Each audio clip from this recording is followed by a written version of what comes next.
do Instituto Educacional São José. Eu sou o professor Alberto Rodrigues, de Biologia. Estou aqui para dar continuidade aos nossos estudos sobre os grandes grupos de plantas, né? Hoje nós vamos falar especificamente do grupo das angiospermas, né? Basicamente os aspectos gerais, alguns dados evolutivos e um pouco também sobre a reprodução.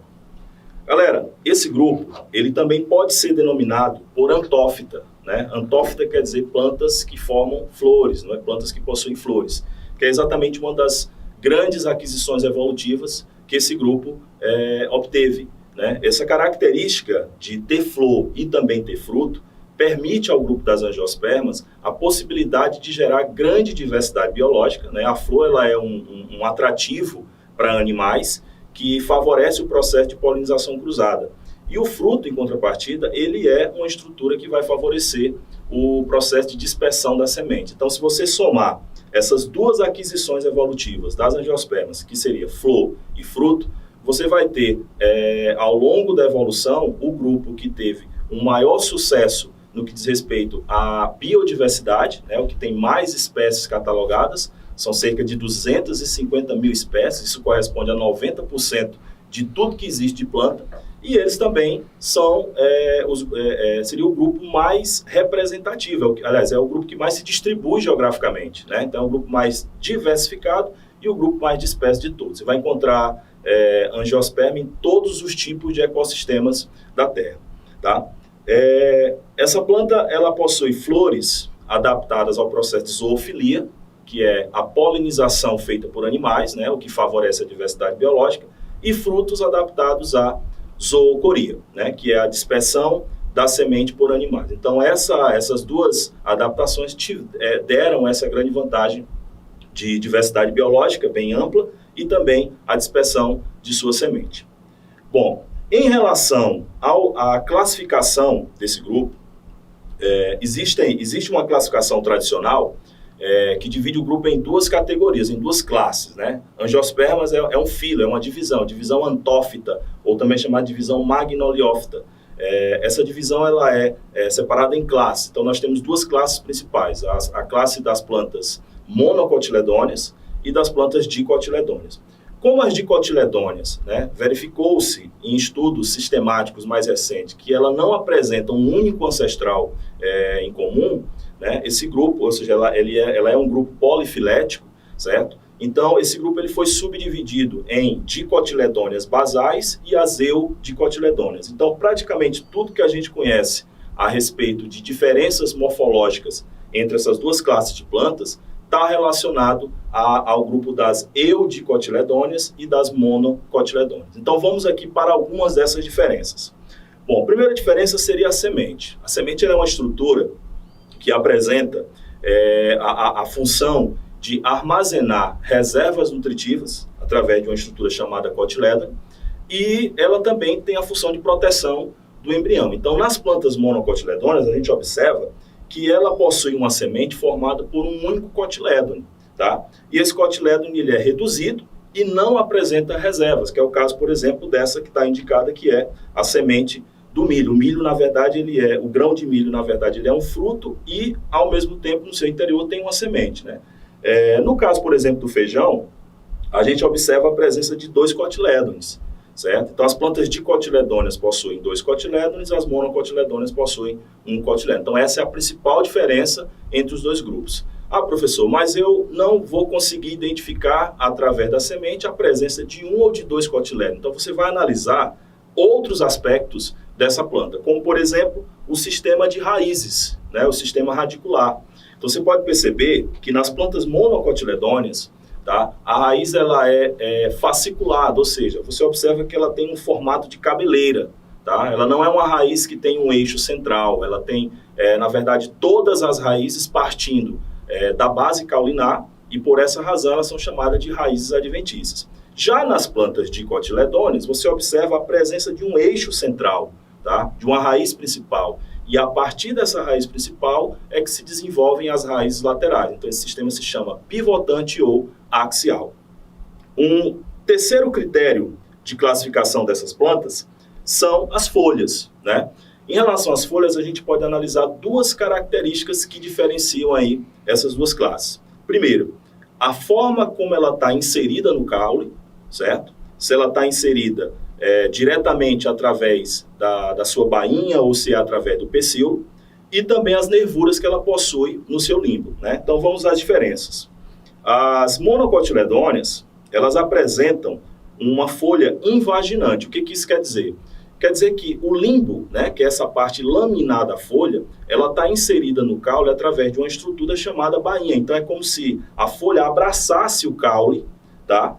Sem a presença daquele talo que a gente observa, por exemplo, em outras folhas, que é o caso das dicotiledôneas. Então, nas monocotiledôneas, você tem aqui uma folha invaginante, e nesse limbo, nessa lâmina, você percebe que as nervuras, aqueles desenhos que existem na folha, são nervuras que são paralelas, né? Nervuras paralelas umas às outras, tá?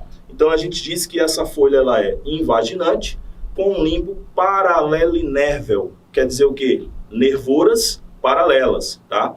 Nas eudicotiledôneas, a gente observa uma outra organização na folha. Seria o quê? Uma folha que se prende ao caule através de um pecíolo, então ela é uma folha peciolada, e as nervuras, observe que existe uma nervura central, tá? E a partir dessas nervuras central existem ramificações, então a gente usa a expressão peninérvia, tá? Ou seja, em formato de penas. Então existe uma ramificação, é também chamado de nervuras reticuladas, certo? Então é outra diferença que a gente pode observar aí nesse grupo de plantas. Em relação às flores, também é um outro critério morfológico importante, nós temos aí plantas monocotiledôneas, elas apresentam elementos florais múltiplos de 3. Então a gente chama de flores trímeras. O que são esses elementos florais, professor? São as pétalas, são as sépalas, são os estames, né, que são as estruturas reprodutoras, são os carpelos presentes na estrutura feminina, tá? Então as flores trímeras caracterizam as plantas monocotiledôneas. Já as eudicotiledôneas, elas são classificadas como tetrâmeras ou pentâmeras, ou seja, elas apresentam elementos florais múltiplos de 4 ou de 5, tá? Então, outro aspecto seria esse. E, por fim, mais 2 outros aspectos. Esse aqui, a gente só consegue observar se for com auxílio de uma microscopia, né? Pelo menos uma microscopia óptica. A gente vai conseguir visualizar no caule dessa planta como os vasos condutores de seiva estão distribuídos em seu interior. E aí a gente percebe que nas plantas monocotiledôneas, a organização desses vasos, ela é difusa, tá? A gente usa a expressão atactostelo, tá? Os vasos condutores, que são xilema e floema, eles estão espalhados nesse caule. Enquanto que nas eudicotiledôneas, você tem uma organização denominada eustelo, onde todos esses vasos eles estão concentrados dentro de um cilindro vascular, tá? Beleza? Outra coisa, o tipo de crescimento. As plantas, em geral, elas apresentam 2 momentos de crescimento, algumas, na verdade. Existe o crescimento primário, que é aquele crescimento em comprimento, que a planta vai crescer alongando suas ramificações caulinares, certo? Isso toda a planta tem, independente da classificação. E tem o crescimento secundário, que é um crescimento em espessura, tá? Esse tema a gente vai discutir em outra aula lá na histologia vegetal. Então vejamos o seguinte, as plantas monocotiledôneas, normalmente elas não geram um processo de diferenciação celular para crescer em espessura, então elas crescem basicamente em comprimento apenas. Enquanto que as plantas dicotiledôneas, as eudicotiledôneas, elas crescem inicialmente em comprimento, né, geralmente nos primeiros anos de vida dessa planta, e posteriormente ela vai crescer em espessura. Geralmente esse crescimento ele vai acontecer no caule e na raiz, tá? Então, de posse dessas observações, você consegue facilmente identificar o que é uma angiosperma monocotiledônea e uma angiosperma eudicotiledônea, certo? Bom, uma das características de suma importância para as plantas angiospermas é essa aquisição evolutiva denominada flor, tá? Ela é um órgão, de fato, de reprodução dessa planta. E ela está organizada em 2 partes principais. Os verticilos florais de proteção, que seriam a sépala e a pétala, como você observa aí na figura, tá? E os verticilos florais de reprodução, que é nesse verticilo aí que a gente vai destacar, né? Porque, por enquanto, Nós vamos falar basicamente dessa estrutura principal da flor para entender o processo reprodutivo, né? Existe uma outra aula, em um outro capítulo, que nós trataremos a respeito da morfologia floral de forma mais detalhada.